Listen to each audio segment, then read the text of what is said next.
Nëse ju si nënkryetari i Këshillit keni kontakt apo njohje me punonjës niveleve të ndryshme të Bashkisë së Tiranës, në çfarë gjendje janë ata? Arrin dot kjo bashki që të realizojë, të zbatojë detyrat e përditshme që ka ndaj qytetit? Nëse dikush ka folur apo se ndoshta aty nuk flet më njeri në Bashkinë e Tiranës, as si ndjet as se çfarë mendon me këto kohë që kanë ardhur. I dashur Paruksa, në konfidencë flasin shumë punonjës Bashkisë Tiranës. Sot kam qenë në kontakt me disa prej tyre. Dhe mos kërkonit me emra sepse dëruar. Jo, pa emra fare. Edhe kështu që kam qenë në disa prej tyre dhe absolutisht nuk më flisin për punë. Nuk më flisin problematika, përkundra, si flisin thjesht për frikën se çfarë po ndodhet e brenda. Dhe për frikën se urdhrat e kujt duhet, pra porositë e kujt, palë duhet të ndiqnin. Të grupimit të Reon Velis apo të grupimit të Edi Ramës. Nuk e dinë as ata vetë. Pra shkemi sot një gjë, një fenomen që nuk ka ndodhur kurrë në 33 vite. Dhe është për herë të parë që ndodh, praktikisht uzurpimi i një institucioni nga dy grupime të ndryshme, të cilët po luftojnë një pushtet të brendshëm të interesave, sepse sa duket Bashkia e Tiranës qen ka me të vërtet një kovë e madhe mjalti, kur çdo kush mundohet të fusë gishtin brenda. Dhe stafet e thjeshta, drejtori, shefa sektorë, specialistësh, sot nuk di praktikisht se kujt ekipi drejtues i përgjigjen.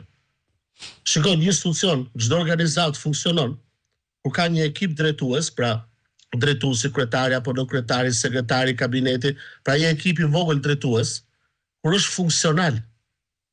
Në momentin e sot kemi dy grupime, dhe porositë e kujt grupimi janë sot ligjore për të ndjekur. Urdhrat e cilit grupim do të ndjekur nga stafi ekzekutiv, nga stafi i shërbimeve, nga stafi mbështetës, cilat urdhra duhet ndjekur. Dhe shqetësimi i tyre ishte dhe frika që kishin për më tepër, frika tyre të brendshme, që shikon mos bëjmë gabime edhe ne, mos bëjmë edhe shkelje procedurale, mos bëjmë edhe shkelje ligjore, që nesër lehtësisht mund të përballen ata para drejtësisë. Pra kishin problematika personale të tyre. Pra urdhrat e kujt do të ndjekin të cilit ekip drejtues? Ta Noel Ristanit apo të Jonida Halilit? Cilës nënkryetare? Të Alban Dokushit apo të sekretares së re përgjithshme të emëruar? Cilës nënkryetare? Sara Goxha, falni. Pra kemi sot dy nënkryetare, Sara Goxha, të emëruar nga Reon Veli, dhe Noel Ristanit të emëruar nga Edi Rama. Po, është dhe një tretë që thuhet media që e ka caktuar Rama dje në mbrëmje, po.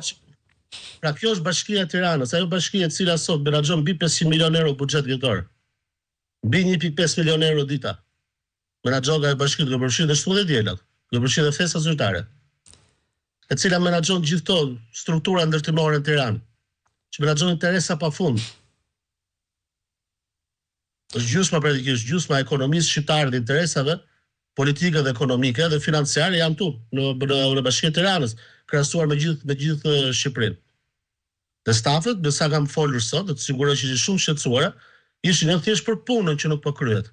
Po dhe për fatin e tyre, sepse ata ishin të merakosur, se mos shkruajnë edhe ata shkelje të ndryshme ligjore, sepse nuk dinin realisht dhe konkretisht cilit ekip të përgjigjeshin. Po mirë, kur nuk din ata, po punën për Tiranën, po hallën e njerëzve, po familjet që kanë nevojë për ndihmë ekonomike, po ata që kanë nevojë për të mbështetur me qira, po ata që bën një aplikim për një licencë, për një leje. Kur ne çaj hallën e tyre. Ne jemi në këmbë, jemi krye detyrës. Jemi atje në Këshillin Bashkiak, po fatkeqësisht Këshilli Bashkiak nuk mblidhet. Dhe e keni parë shumë mirë që sa herë që ne kemi dashur të mblidhemi edhe vet, jemi stopuar, jemi ndaluar nga mazhoranca socialiste. Pasi duhet të vinë ata për të krijuar kworumin e mbledhjes, ta bëjmë mbledhje ligjore. Apo përosoni pasaj rastet e protestave, ku e dini shumë mirë që Bashkia e Tiranës mbylli rrethoi me policë dhe vendoshin zinxhira në dyert e tyre. Pra është një situatë që ne politikisht mund ta ngrimë zërin, po teknikisht brenda strukturës Bashkisë së Tiranës jemi të pafuqishëm deri diku për ta zgjidhur atë. Po, patjetër, po. Dhe zgjidhja sot do dorë kanë vetëm dy aktorët kryesor, kryeministri dhe ish kryetari i bashkisë, i cili vazhdon akoma të firmosi nga Qelia. Edhe kjo është situatë më vetë absurde.